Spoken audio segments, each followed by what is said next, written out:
All new students, gather your preferred weapons, your school uniforms, and wait for the notification to disembark.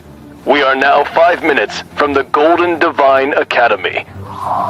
The train's announcement sounded just after breakfast on the morning of the second day after Carl woke up. He packed the snacks he had obtained in advance from the train's kitchen into the provided backpack, along with the spare uniforms and shoes, then put on the black metal clawed gauntlets and hung the short sword from the scabbard at his hip. There was no rule saying you couldn't prefer more than one weapon, and the guards hadn't mentioned it when they saw him practicing in the room that way, so it should be all right. The cook and the guard had both mentioned the walk into the academy on the first day after he woke up, so the train wouldn't be stopping at the gates. This was probably some sort of test, either to see how the students would solve a problem or get along, or some nonsense, Carl decided. But whatever the reason, he was packing lunch. As expected, the train came to a stop about 1 kilometer from the academy, at the far end of a grassy field with a few well-maintained hedgerows along the way. This is your stop. The last bit is up to you. I will see you all in the academy tomorrow after the train is cleaned and repaired. A slender man in a guard uniform announced. The students mostly stood by their open doors with looks of confusion, but Carl walked out into the hallway and stepped down from the train to take his first breath of the clean country air. Without all the dust from the mines, it smelled strangely like trees and flowers here, and he could feel the power of the academy in the distance, like a tingle in his bones, warning him that it was something abnormal, something magical. The first student out was like a beacon to the others, and slowly the new students started to leave the train, mostly still exhausted from practicing their new skills and a lack of sleep. But the sun was directly overhead in the sky, and sleeping under the scorching morning sun wasn't going to be easy. The slender man in the guard uniform stepped in front of them again once everyone was off the train, and raised his voice to address the crowd.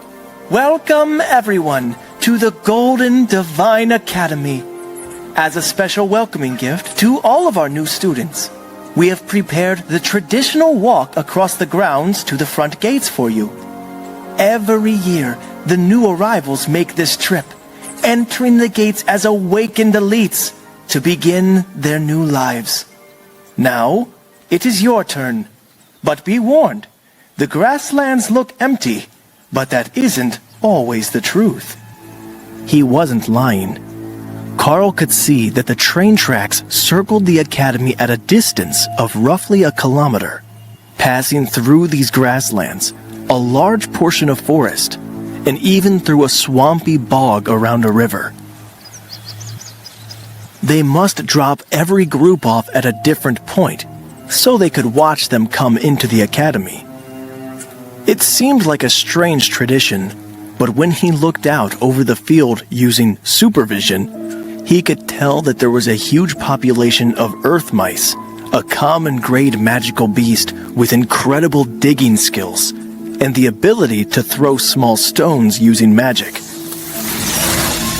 They were mostly harmless, and Carl had dealt with them using a slingshot as a kid, but in large numbers, they could be a real menace.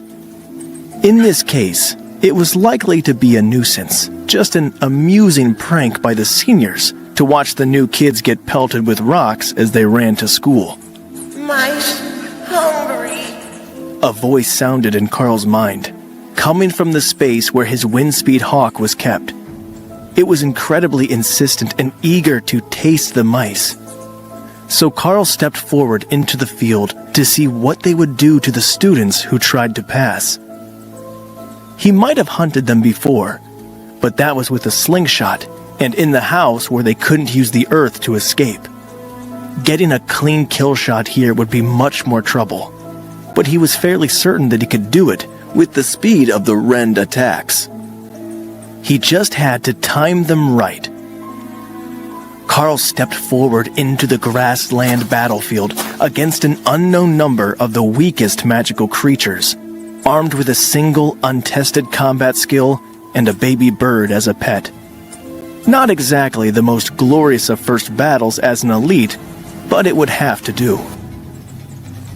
The response to his invasion of their territory was immediate, and the 4-inch-long earth mice began to hurl rocks at Carl, highlighting their position and making the starving hawk in his beast taming space go insane with desire.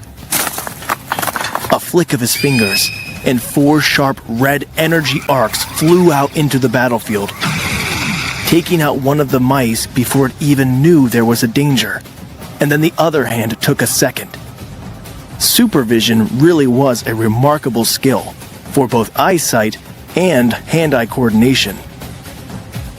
His second attack hit a mouse as it was attempting to go underground to evade, and then his third reached its target as it tried to run. Carl jogged forward and picked up the bodies, then moved them into the taming space for the hawk to eat before continuing on toward the academy under greatly reduced levels of attack from the earth mice, who had sensed the presence of a predator in their midst and began to target the other students.